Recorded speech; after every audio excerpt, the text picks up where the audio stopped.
Bonsoir, je suis ravie de vous retrouver pour ce nouveau numéro d'Église du Monde. Je vous propose ce soir de prendre la direction du Vietnam. L'histoire de l'Église catholique dans le pays est longue et difficile. Considérée comme la fille aînée de l'Église en Extrême-Orient par le pape Pie IX, elle a été très touchée par le martyre avec des persécutions sanglantes au XIXe siècle. Pourtant, et malgré un contrôle étroit d'un État sécuritaire, l'Église vietnamienne est l'une des plus dynamiques d'Asie. Notre invité est le père Pierre Thys, un prêtre d'origine bannar, une minorité ethnique des hauts plateaux du centre du pays. Avec lui, nous découvrirons notamment comment l'Église accompagne les communautés locales, mais aussi comment la foi des jeunes est particulièrement mise à l'épreuve de la modernité et de l'exode rural. Mais avant, quelques repères. Le Vietnam, ou officiellement la République socialiste du Vietnam, se situe au cœur de l'Asie du Sud-Est. Il a la forme d'un S étiré. On dit aussi qu'il ressemble à un dragon. Les montagnes et hauts plateaux occupent les 3/4 du territoire. Cette bande étroite sépare deux deltas, le fleuve Rouge au nord, il traverse la capitale, Hanoï, et le Mékong au sud. Avec plus de 100 millions d'habitants, le Vietnam se hisse au 3e rang des pays les plus peuplés d'Asie du Sud-Est. Le pays connaît aussi l'un des taux de vieillissement démographique les plus rapides d'Asie. Le Vietnam, pays multiethnique où, comme souvent, la géographie a déterminé la répartition des populations, les Kinh, l'ethnie majoritaire, se trouvent plutôt dans les rizières et les autres ethnies vivent essentiellement dans les reliefs montagneux du centre et du nord. Officiellement, la République socialiste du Vietnam est un État athée dirigé par le Parti communiste vietnamien. Toutefois, les pratiques religieuses sont à l'image de la diversité des habitants.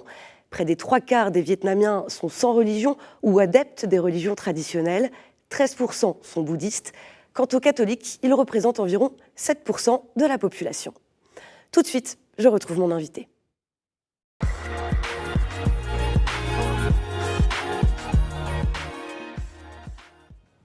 Père Pierre Thys, bonsoir. Bonsoir. Merci d'être avec nous sur le plateau d'Église du Monde. Je vous en prie. Alors, vous êtes aujourd'hui chapelain à la basilique du Sacré-Cœur de Montmartre et vous êtes aussi à la disposition du diocèse de Kon Tum. C'est votre région natale où vous vous rendez d'ailleurs assez souvent, chaque année ? Oui, chaque année, oui. Chaque année, je prends à peu près 3 mois pour être présent et puis apporter ce que je peux apporter à l'église locale, l'église de mon origine, quoi, voilà. Alors justement, c'est ce dont nous allons parler ensemble. On va commencer avec un petit peu d'histoire, brièvement, parce qu'elle est longue. Mais le catholicisme, père, fait son entrée au Vietnam aux alentours du XVIe siècle. L'évangélisation, elle s'inscrit véritablement, finalement, dans l'histoire du pays, dans les années 1700. C'est ça. Qui arrive au Vietnam à ce moment-là ? Alors, à ce moment-là, donc, il y a deux éléments qui ont joué pour l'implantation du christianisme. D'abord, la présence du père Alexandre de Rhodes qui a vraiment romanisé la langue vietnamienne. Ça a aidé pour les catéchèses. Donc ça, c'était au nord. Puis après, ça a vraiment démarré fortement au XVIIe siècle avec la création des missions étrangères de Paris, donc, qui dépendaient directement de Rome, puisque jusque-là, l'évangélisation dépendait du royaume du Portugal ou d'Espagne, des dominicains ou des franciscains qui dépendaient un peu du pouvoir civil, quoi. Alors donc, avec la création de la Propaganda Fide, donc à ce moment-là, eh bien, c'est Rome qui était sous la responsabilité de Rome, dont les missions étrangères de Paris, avec Monseigneur Lambert de Lamotte et François Palu, au XVIIe siècle. Et Monseigneur Pierre Lambert de Lamotte, qui, d'ailleurs, on lui doit aussi la fondation de la première congrégation féminine en Asie, les Amantes de la Croix du Fils de Dieu. Oui. Alors, on fait un petit bond dans l'histoire, parce que c'est bien plus tard que les missionnaires, ils arrivent chez vous. Oui, dans les hauts plateaux, la province de Kon Tum, c'est en 1848. C'est ça, en 1848, voilà. C'était en pleine période de persécution. Donc, l'évêque de la Cochinchine, donc, était Monseigneur Étienne Cuno, qui vivait donc, dans la région plutôt à peu près au même niveau que Kon Tum, mais au bord de la mer. Il vivait en cachette, et tout en vivant en cachette, il avait envoyé des missionnaires à l'ouest. Il fallait franchir la barrière montagneuse Et il était On au voit courant. la carte à l'écran justement pour voir Et, cette région. il savait qu'au-delà des montagnes, il y avait une population. Donc, une population et donc, le but était d'une part apporter l'évangile à cette population, à l'époque qu'on qualifiait de sauvages, dans le sens qu'ils n'ont pas eu accès au savoir moderne. Et puis ensuite, deuxième aussi, comme l'Église est toujours persécutée sur la route, au moins on peut y trouver refuge. C'était Et donc une zone un peu de forêt ça, et de jungle, cette région qu'on appelle les montagnards aujourd'hui, les habitants. C'est ça, oui. Et alors, comment cette histoire a-t-elle marqué l'identité de l'Église locale? Alors, c'est l'arrivée des missionnaires, et ça a beaucoup marqué, parce que par exemple, les Banards, la tribu dont je fais partie, on n'avait aucune écriture.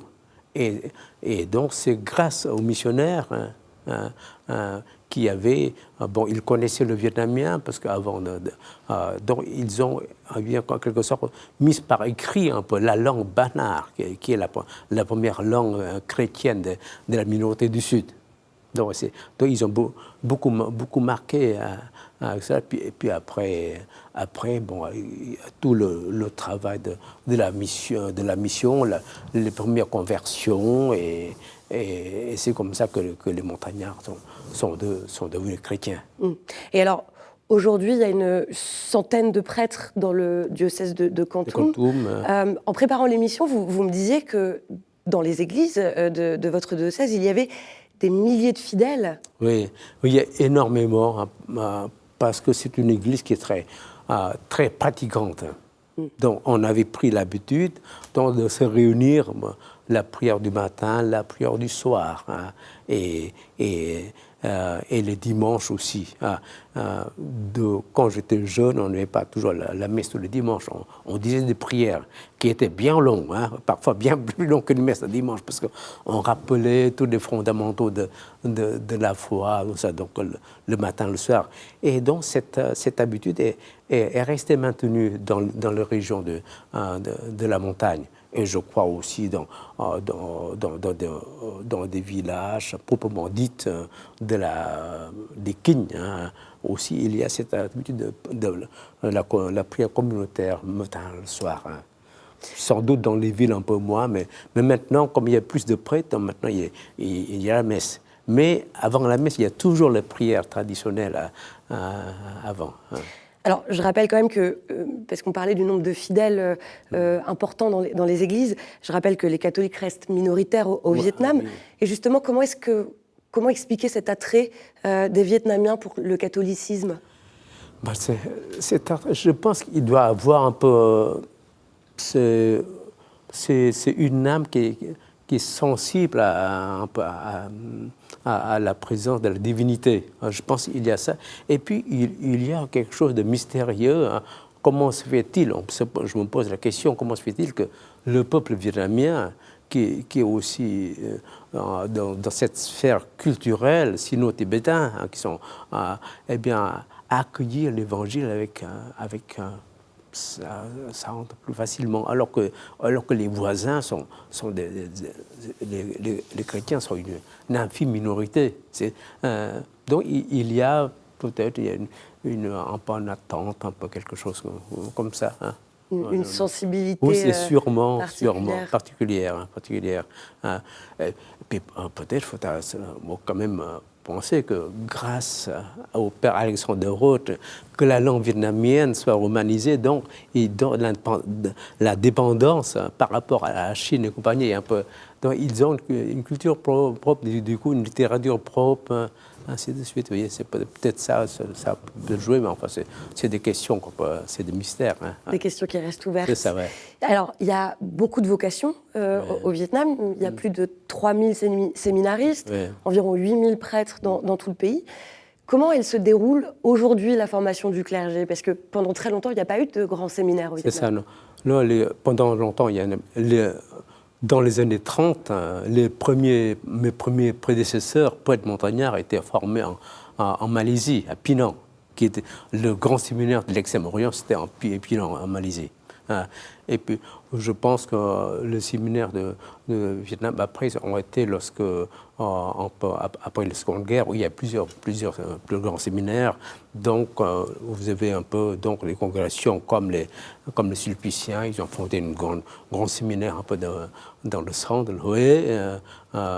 Et alors, maintenant, il y a des séminaires aussi bien au nord qu'au sud. Au nord qu'au sud. Et ceux de Kon Tum sont formés chez les Sulpiciens au nord à Hue, qui est l'ancienne capitale impériale, qui est plus au nord de Kon Tum, pratiquement à la ligne de la démarcation dans le temps avec le nord-sud. C'est là qu'ils sont formés. Et il y a du monde. Il y a du monde.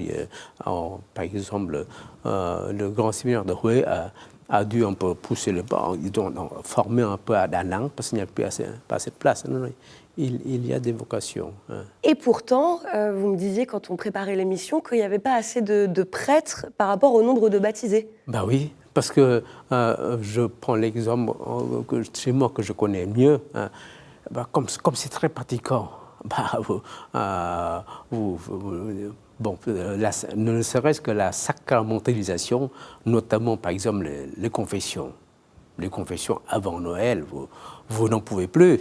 Il y a beaucoup de monde parce que ils ont gardé, les chrétiens ont gardé cette habitude un peu reçue, qu'ils ont accueillie avec confiance. Ils se confessent pour les grandes fêtes.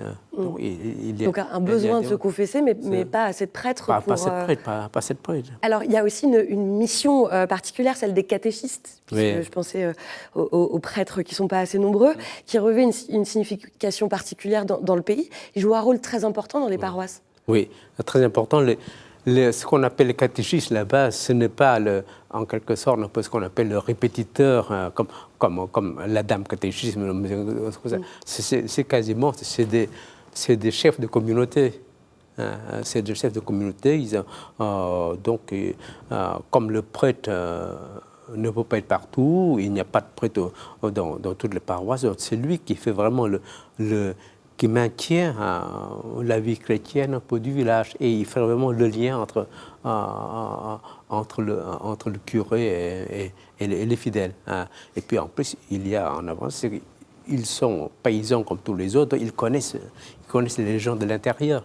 Donc c'est très important. Ça a été une grande trouvaille de Monseigneur Janin, qui était le premier évêque de Kon Tum.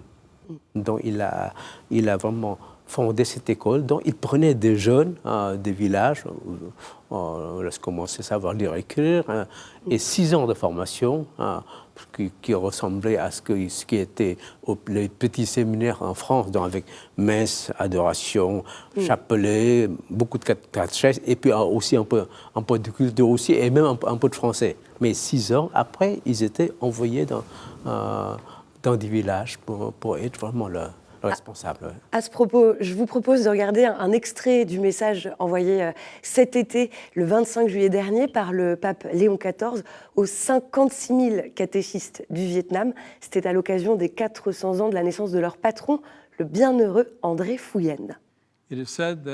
On dit qu'en prison, André encourageait ses compagnons chrétiens à demeurer solides dans leur foi et leur demandait de prier, afin qu'ils puissent demeurer fidèles jusqu'au bout.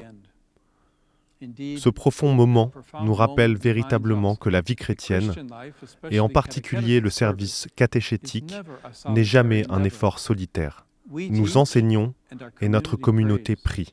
Nous témoignons et le corps du Christ nous soutient dans l'épreuve. Cette unité de prière et de service souligne l'unité de l'Église et la paix que le Seigneur nous donne. De plus, votre ministère est profondément enraciné dans un solide héritage familial culturel. Le pape François vous a un jour parlé du terme « maison » et de sa signification. Maintenez vivant votre amour pour votre famille et votre terre natale. Ces trésors de culture et de foi vous ont été transmis, en particulier la foi héroïque de vos parents et grands-parents qui, comme le bienheureux André, ont apporté un témoignage de souffrance et vous ont appris à avoir confiance en Dieu. Vos racines et traditions sont des dons de Dieu. Puissent-elles vous emplir de confiance et de joie alors que vous partagez votre foi avec les autres. C'était donc le message de Léon XIV à l'occasion des 400 ans de la naissance du bienheureux André Fouyen, laïc catéchiste et premier martyr du Vietnam. Alors, Père Thiss, l'amour pour la terre natale dont parle le Saint-Père et que vous partagez en tant que montagnard, eh bien, il y a l'un de ces défis dont on vient un petit peu de parler, il se joue auprès de la jeunesse, l'exode rural. Comment vous transmettez la foi à ces jeunes générations dans un tel contexte ? Quand ils sont encore au village, ils ont tout le monde va au catéchisme. Donc jusqu'à la première communion, j'ai la confirmation et tout. Après, donc il y a cette transmission de l'Église et de la paroisse. Après, c'est lorsqu'ils vont travailler loin, parce que la terre ne se partage pas. Dans une famille où il y a 5-6 enfants, on ne va pas partager la terre en 6. Donc voilà, ils vont travailler dans les grands centres, un peu notamment dans le sud. Donc, alors là, je sais qu'il y a un peu à Saigon, il y a quelques rassemblements des gens de Kontum. Un de mes neveux, et, tous les dimanches, ils se rencontrent pour garder un lien. Mais après, ils sont pris par le travail. Donc, il y a aussi quelques prêtres parfois qui, de passage, les rencontrent. Donc pour continuer à maintenir. Alors maintenant, il y a la question il faut pouvoir aussi un peu suivre un peu ces gens qui sont, comme tout le monde, pris par la technologie moderne. Les réseaux sociaux, voilà. Donc, le rythme du travail. Oui, c'est ça, le rythme du travail. Le rythme du travail dans un pays qui ne connaît pas, par exemple, le repos dominical, par exemple. C'est pas comment ça n'existe pas au Vietnam.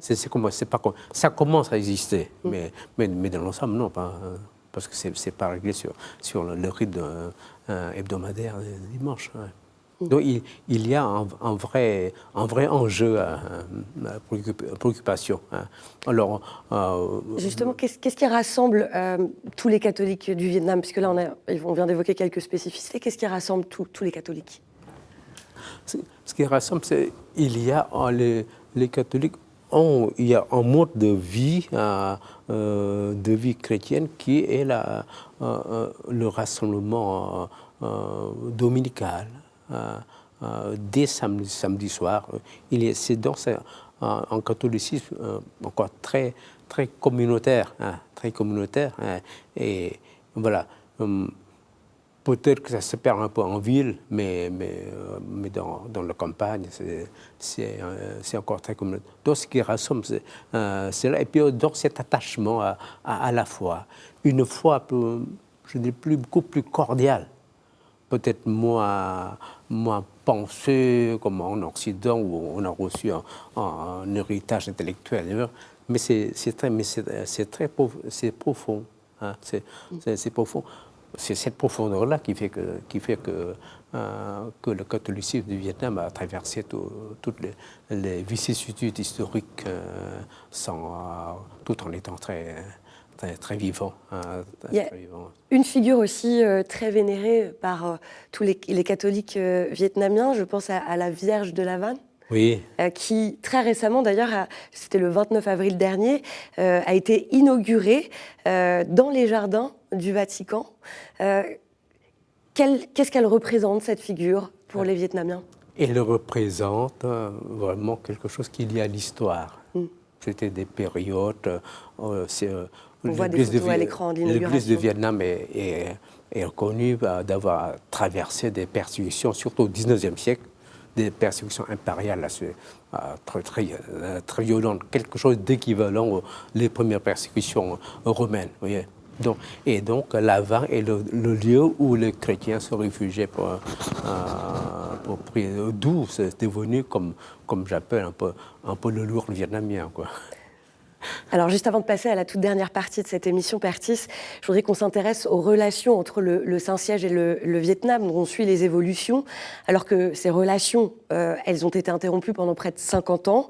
En 2024, le premier représentant pontifical résidant au Vietnam, il est arrivé à Hanoï. Alors, je vous propose d'écouter ce que nous disait Claire Tran. Elle est spécialiste de l'histoire du catholicisme au Vietnam. Elle était sur KTO Radio en 2024.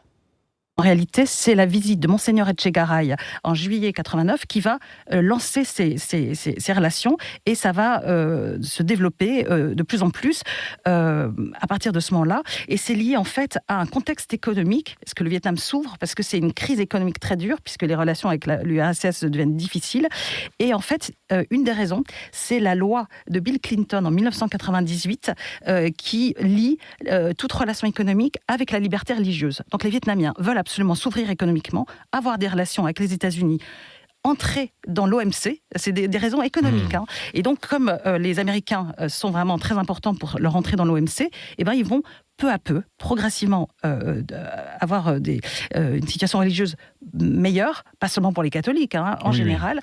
Et en fait, ça va aboutir à comme je vous l'ai dit, à partir de 2009, à de nombreuses rencontres chaque année entre le Vatican et le Vietnam, tantôt à Rome, tantôt à Hanoï, et qui aboutit à cette nomination, d'abord, je vous ai dit en 2011, du premier représentant non résident, et aujourd'hui, d'un représentant du pape résident. Et plus récemment encore, en mi-septembre, une nouvelle réunion de travail conjoint entre le Vietnam et le Saint-Siège s'est tenue au Vatican. Alors je précise toutefois que cette rencontre n'entraîne pas d'évolution sur le plan diplomatique. Père Pierre Thys, juste avant de se quitter, je vous propose de passer à la toute dernière partie de cet entretien. 2 petites questions avec des réponses rapides. Quelle paroisse ou sanctuaire affectionnez-vous particulièrement au Vietnam et pourquoi ? C'est la chapelle des sœurs de la médaille miraculeuse. C'est des sœurs montagnardes à Kon Tum, parce que c'est là que j'ai fait ma première communion et la confirmation. Donc, quand je célèbre la messe dans cette petite chapelle, eh bien, je retrouve un peu l'origine, et je pense à tous les missionnaires qui m'ont marqué, et aux sœurs, aux religieuses françaises qui étaient encore nettes, que j'ai connues. Donc ce lieu-là m'est cher.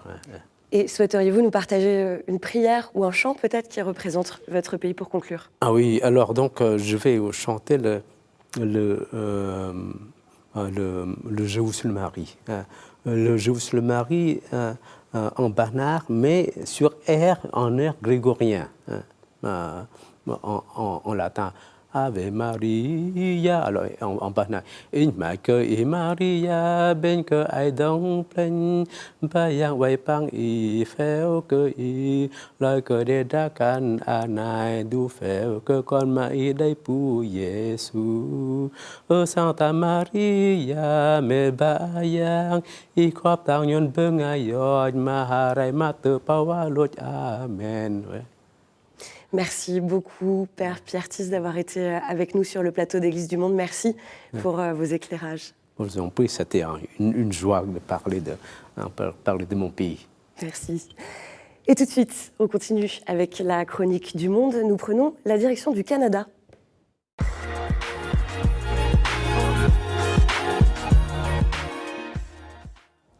On retrouve cette semaine Valérie Robert-Gedion, la directrice des communications de l'Église catholique de Québec. Dans mon travail ces temps-ci, la moitié des demandes de journalistes que je reçois, et c'est chaque semaine, portent sur des fermetures d'églises. Mes collègues au diocèse sont aussi très actifs dans ce genre de dossier. On fait le tour des paroisses régulièrement à l'équipe diocésaine et on voit des endroits où la réflexion s'amorce doucement. Qu'est-ce qu'on fait avec nos églises? On n'a plus les reins assez solides pour en prendre soin. Ailleurs, on est déjà très avancé dans la transition. J'en parle un peu techniquement, mais je suis très consciente que les émotions sont à fleur de peau dans bien des situations. Pour s'encourager, je voudrais vous parler d'expériences réussies où l'Église est allée chercher des partenaires ou bien a passé le relais au bénéfice de tout le milieu. parce qu'il y a principalement 2 cas de figure. La paroisse demeure propriétaire et trouve des partenaires pour partager l'espace dans l'Église, ou bien la paroisse n'est plus propriétaire. On parle alors de requalification, de reconversion. Dans les 2 cas, l'Église veille aussi souvent que possible à la continuité de ses valeurs communautaires. Dans notre diocèse, il y a des exemples nombreux d'églises où la paroisse demeure propriétaire mais partage l'espace avec d'autres organismes. Dans certains cas, les églises vont être réaménagées en profondeur pour élargir les usages.